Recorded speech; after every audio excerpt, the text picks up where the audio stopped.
A Life to Build by Audrey Sinclair. The late afternoon sun painted San Francisco's Victorian buildings in shades of honey and amber, casting long shadows across the steep streets that rolled down toward the bay. Inside one of the more modest apartment buildings, Anna James stood before her window, watching the golden light play across the city she'd grown to love. Her small studio apartment, though barely 500 square feet, reflected her curator's eye for detail: vintage artwork carefully arranged on cream walls, potted herbs thriving on the windowsill, and everything in its proper place. Anna's gaze drifted to the framed photograph on her nightstand, and she crossed the room to pick it up. The image showed her parents standing proud in front of their craftsman home in Oregon, their faces lit with genuine joy.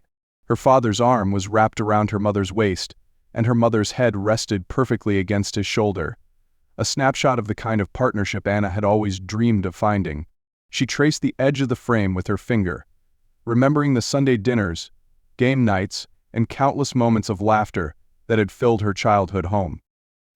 At 32, Anna had built a life that looked impressive on paper.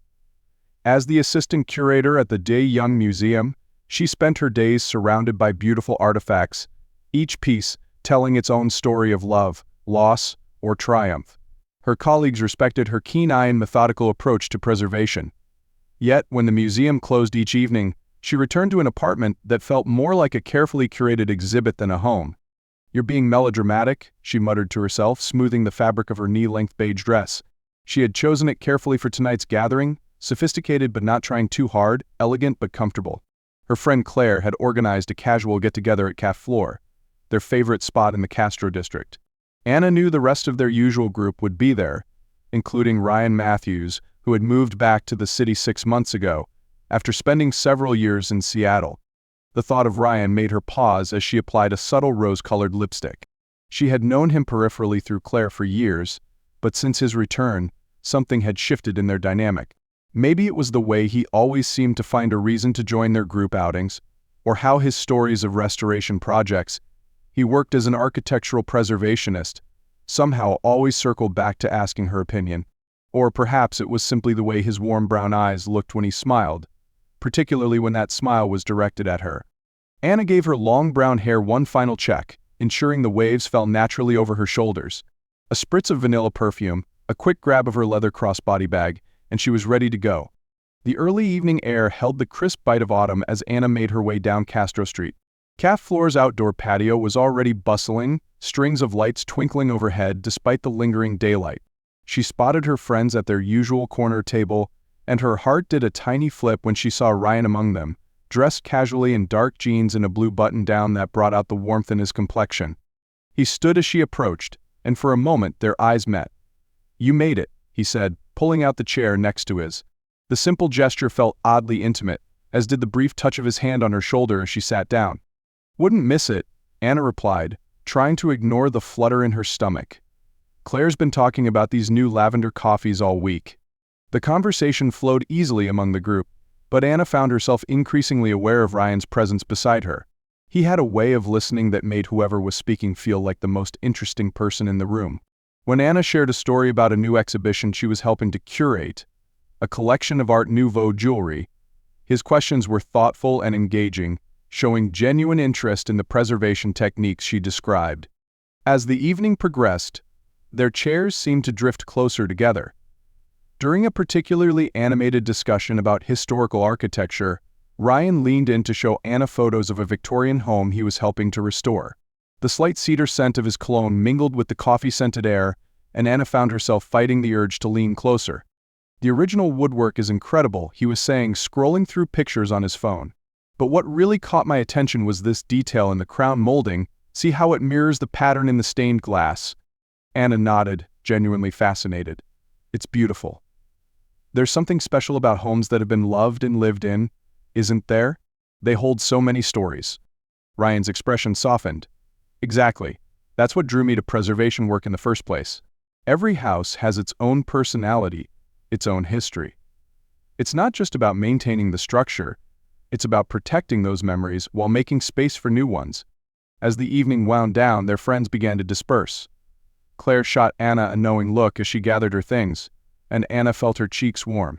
Somehow, it seemed natural when Ryan offered to walk her home. The streets were quieter now, shop windows glowing softly in the darkness.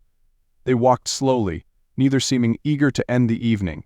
Their conversation drifted from work to family, and Anna found herself opening up about things she rarely shared. "My parents have been married for 35 years, she said, glancing up at the star-scattered sky visible between the buildings. "Growing up, I always thought that's what love looked like, building a life together, creating a home, raising a family. But sometimes I wonder if that kind of partnership is harder to find these days." Ryan was quiet for a moment, considering her words. "I think it still exists," he said finally. "My mom and dad had that kind of relationship.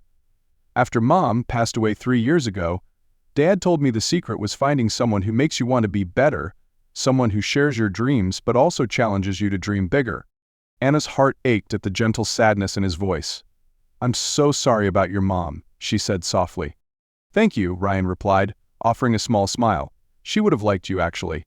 She was always telling me to find someone with passion, someone who cares about preserving beautiful things." The words hung between them, full of unspoken meaning. They had reached Anna's building, but neither moved to say goodbye. Instead, Ryan turned to face her, his expression serious in the lamplight. "Anna, would you like to have dinner with me tomorrow night? Just the two of us?" Her heart soared, but she kept her voice steady. "I'd love that." The next few months unfolded like pages in a beloved book, each chapter bringing them closer together. Their first official date was at a small Italian restaurant in North Beach, where they talked until the waitstaff began stacking chairs on tables.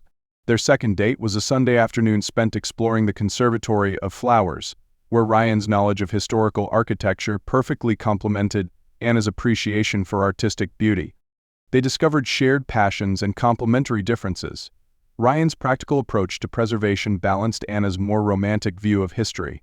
His quiet confidence helped steady her occasional moments of self-doubt, while her enthusiasm for learning new things encouraged him to look at his work with fresh eyes. Their relationship deepened naturally, like roots growing stronger and more intertwined. They spent weekends exploring the city's hidden corners, cooking together in Anna's tiny kitchen, or working side by side, Anna researching upcoming exhibitions while Ryan drafted preservation proposals. They shared stories of their childhoods, their hopes, their fears. When Anna confessed her deep desire to have children someday, Ryan didn't hesitate to share that he wanted the same thing. It was during a rainy weekend in December when their relationship shifted again.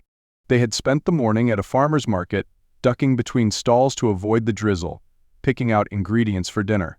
Back at Ryan's apartment, as they worked together in his kitchen, Anna was struck by how natural it felt, the way they moved around each other, anticipating each other's needs, sharing quiet jokes and comfortable silences. That evening, as they sat by the fireplace with mugs of hot chocolate, Ryan turned to her with an expression she had never seen before, nervous but determined, excited but serious. "Anna," he began, setting aside his mug. "These past months with you have been the happiest of my life. You've helped me see beauty in places I never noticed before, and you've made me want to build something lasting, not just restore old houses but create a home. Our home." Anna's heart began to race as Ryan reached into his pocket and withdrew a small velvet box. Inside was a vintage-style ring, its delicate design reminiscent of the Art Nouveau pieces she loved so much. "I love you," he continued, his voice steady despite the emotion in his eyes. "I love your passion for preserving beautiful things, your kindness, your strength. I love the way you see the world, and I want to spend the rest of my life seeing it with you. Will you marry me?" Tears welled in Anna's eyes as she nodded. "Yes," she whispered, then louder, "Yes, absolutely yes." The ring slid perfectly onto her finger, and as Ryan pulled her close, Anna felt the certainty of the moment settle into her bones. This was right, this was home. Their wedding took place the following May in the Shakespeare Garden at Golden Gate Park. White roses and lavender covered the wooden arch under which they stood, and soft spring sunshine filtered through the trees. Anna wore a classic dress with vintage lace details, while Ryan looked handsome in a charcoal suit with a lavender tie that matched the flowers. As they exchanged vows before their closest family and friends, Anna thought about the journey that had brought them here. She thought about that first evening at Café Flore, about all the moments big and small that had led to this one. When Ryan slipped the wedding band onto her finger, his hand steady and sure, she knew with absolute certainty that this was the partnership she had always dreamed of finding. The following year brought changes both expected and surprising. They bought a Victorian house in Noe Valley, one that needed work, of course, but Ryan saw the potential beneath the peeling paint and creaking floors. Together they restored it room by room, creating a space that honored its history while making it their own. And then, on a warm September morning, they welcomed their daughter into the world. They named her Claire, after the friend who had brought them together, and as Anna stood in the nursery they had lovingly prepared, she felt overcome with gratitude. Ryan came up behind her, wrapping his arms around them both. The baby stirred slightly but didn't wake, her tiny hand curled around Anna's finger. Through the window, the late afternoon sun cast the same golden light that had filled Anna's old apartment on that fateful evening years ago. "I never knew I could love like this," Anna whispered, leaning back against her husband's chest. Ryan pressed a kiss to her temple. "This is just the beginning," he murmured. And it was. They had built something beautiful together, not just a home or a family, but a life filled with love, purpose, and the promise of countless stories yet to be written. As Anna stood there in the warm sunlight, her daughter in her arms and her husband's steady presence behind her, she knew that her parents' photograph had shown her not just what she wanted, but what was possible when you found the right person to build a life with. In the years that followed, their home would fill with more love, more laughter, and eventually, more children. But in that moment, holding their firstborn daughter while the San Francisco sun painted their restored Victorian in shades of gold, Anna and Ryan had everything they had ever dreamed of, and the certainty that the best chapters of their story were still to come.